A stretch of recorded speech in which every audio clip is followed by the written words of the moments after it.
Nah, ini ada beberapa pertanyaan yang sebetulnya sama tentang orang yang pengen move on dari dosa. Dia kayak ngerasa hina banget karena melakukan dosa yang berulang kali, melakukan dosa yang sangat-sangat membuat dia malu. Terus gimana cara biar move on? Ada lagi yang bilang gini, saya tuh pernah melakukan dosa besar dengan pacar saya, terus saya sadar akhirnya saya putusin dia.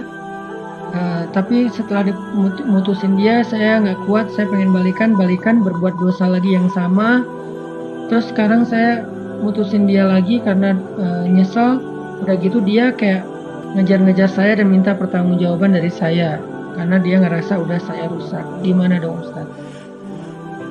Masya Allah ya, luar biasa. Teman-teman yang dirahmati Allah SWT, ini khusus buat teman-teman yang masih, alhamdulillah Allah selamatkan dari dosa-dosa besar ya. Itulah kenapa Allah mengatakan wala taqrabuz zina, jangan dekati zina. Apa maksud dari dekati zina? Pacaran. Udah banyak banget korbannya. Kenapa sih kalau orang bilang ngomongin pernikahan banyak yang sentimen, seolah-olah pernikahan itu aib banget, dosa banget, padahal pernikahan itu menutup pintu zina. Walaupun ada sih yang selingkuh, ada juga sih yang macam-macam, tapi maksudnya setidaknya dia sudah menutup banyak pintu-pintu zina. Giliran ngomongin pacaran, orang pada ngedukung, padahal korban dari pacaran itu udah banyak. Jadi nggak salah banget, Allah tuh maha tahu lah. Allah bilang la taqrabuz zina, bukan la tazni, tapi la taqrabuz zina. Bukan jangan berzina, tapi jangan dekati zina. Apa dekati zina? Pacaran, hubungan yang tadi TTM, yang membuat rumah tangga kita rusak, rumah tangga orang lain rusak, dan seterusnya. Gimana tuh kalau kayak gitu? Apa kita mau kalau keluarga kita diperlakukan orang lain kayak gitu? Makanya jangan dekati zina, jangan dekati dosa-dosa itu, jangan didekatin dosa-dosa besar itu. Kenapa?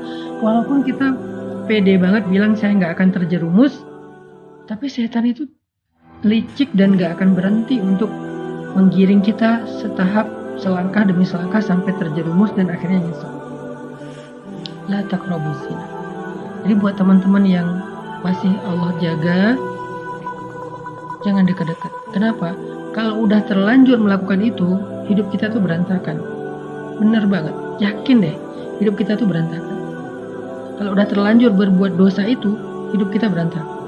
Kalau kemudian kita menutupnya dengan menikah, rumah tangga kita berantakan. Terus gimana Ustaz? Gak ada yang lebih baik daripada orang yang meninggalkan dosa, lalu baru yang bertobat dari dosa. Ada dua tingkatan. Yang satu, meninggalkan dosa. Yang kedua, bertobat dari dosa. Mana di antara dua ini yang lebih baik? Yang pertama, yang meninggalkan dosa, yang gak mau berbuat dosa itu. Yang kedua baik, tapi yang pertama jauh lebih baik. Jangan kita gampangin, gampang nanti bisa taubat. Pertama, ya kalau kita masih punya kesempatan. Kedua, ya kalau ternyata hati kita terbuka untuk taubat. Kalau udah keenakan dengan dosa. Dan yang ketiga, tetap orang yang meninggalkan dosa lebih baik dan lebih utama daripada orang yang bertaubat dari dosa, walaupun dua-duanya baik.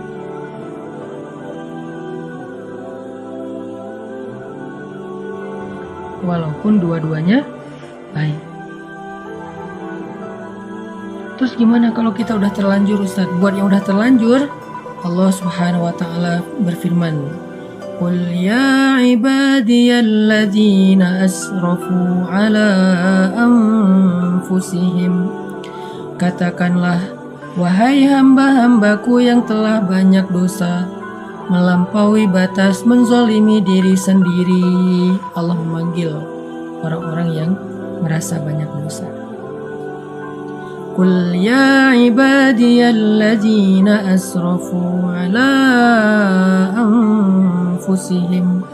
Wahai hamba-hambaku yang banyak dosa, kata Allah, yang berzina, yang datang ke dukun, yang syirik, yang durhaka sama orang tua, yang mencuri, yang membunuh, yang makan riba, yang banyak dosa, berbagai macam dosa yang gak kebayang. La taqnatu min rahmatillah. Jangan berputus asa dari rahmat Allah. Innallaha yaghfirudz dzunuba jami'a. Sesungguhnya Allah mengampuni semua dosa. Nggak ada dosa yang nggak diampuni sama Allah. Tapi saya pernah syirik, Ustadz. Allah mengampuni semua dosa, termasuk syirik. Syirik itu baru nggak diampuni kalau dia mati dalam keadaan itu dan belum bertaubat. Kalau dia bertaubat, semua diampuni. Termasuk riba. Durhaka sama orang tua, termasuk durhaka sama orang tua. Berzina berkali-kali, ya. Kalau dia taubatnya sungguh-sungguh. Kalau dia mengulangi lagi, berarti belum diampuni dosanya. Kalau dia sungguh-sungguh, syaratnya taubatan nasuha itu dia benar-benar tinggalin tuh dosa. Dia berjuang meninggalin dosa itu, apakah dengan pergi dari sana, apakah dengan delkon, apakah dengan ganti nomor, apakah tutup sosial media, tutup semua akses informasi, agar nggak berinteraksi lagi dengan orang yang membuat kita terjerumus kepada dosa. Tinggalkan segala masa lalu, fokus untuk memperbaiki diri di hadapan Allah. Kalau itu taubatnya, Allah bilang, Innallaha yaghfirudz dzunuba jami'a. Allah mengampuni dosa semua. Allah mengampuni semua dosa. Dan Allah mengatakan di akhir ayat itu, Innahu wal ghafurur rahim. Sesungguhnya dialah yang maha pengampun, lagi maha penyayang. Dia maha pengampun dan dia maha penyayang. Dia pasti mengampuni dan dia sayang banget sama kita. Jadi kalau ada niat pengen benar-benar bertaubat, jangan berkecil hati. Kalau benar-benar pengen bertobat, jangan berkecil hati. Allah itu sayang banget sama hambanya yang bertobat. Innallaha yuhibbut tawwabin. Malah Allah cinta sama hambanya yang bertobat. Wa yuhibbul mutatahhirin. Allah cinta kepada hambanya yang pengen membersihkan dirinya. Dan untuk bisa meninggalkan dosa zina itu, baik sebelum dia menikah maupun setelah dia menikah, coba renungkan satu kisah Nabi ini. Ada seorang laki-laki berteriak di dalam Masjid Nabawi dengan mengatakan, "Wahai Rasulullah, izinkan saya berzina," kata dia. "Wahai Rasulullah, izinkan saya berzina," kata dia. Semua sahabat yang mendengar ini kaget. Kemudian mereka marah karena lancang sekali laki-laki ini minta izin kepada Nabi untuk berzina. Yang udah pasti itu adalah dosa besar. Aneh kan pertanyaannya, izinkan saya berzina ya Rasul. Semua sahabat kaget, bahkan sebagian sahabat itu udah pengen mukul, udah pengen nonjok, udah ngeluarin pedang setengah sarung. Nabi juga kaget, tapi Nabi bijak. Nabi mengatakan, "Udnu, dekatlah ke saya, kesinilah." Akhirnya dia mendekat, datang ke arah Nabi, duduk di sini kata Nabi. Dia duduk di depan Nabi sampai bertaut lututnya dengan lutut Nabi. Kemudian Nabi bertanya dengan suara yang lembut, karena Nabi ingin melembutkan hati orang ini.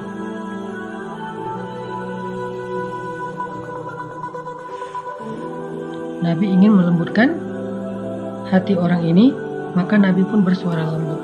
Gak bisa kita melembutkan hati orang dengan teriak. Gak bisa kita melembutkan hati orang dengan membentak. Kalau ingin melembutkan hati dia, lembutkan suara kita. Itu rumus sederhana. Semua kita belajar itu insya Allah ya, termasuk saya.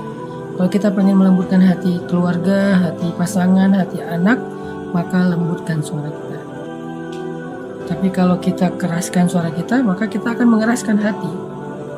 Nabi kemudian berbicara dengan suara lembut kepada laki-laki itu dengan pertanyaan. Kata Nabi, gimana kalau itu terjadi kepada istrimu? Gimana kalau ada orang yang berzina dengan istrimu?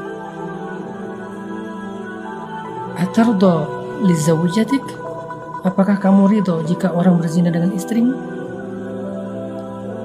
Laki-laki ini kemudian tiba-tiba marah, emosional. Dia bilang, la, kata dia, enggak akan ridho.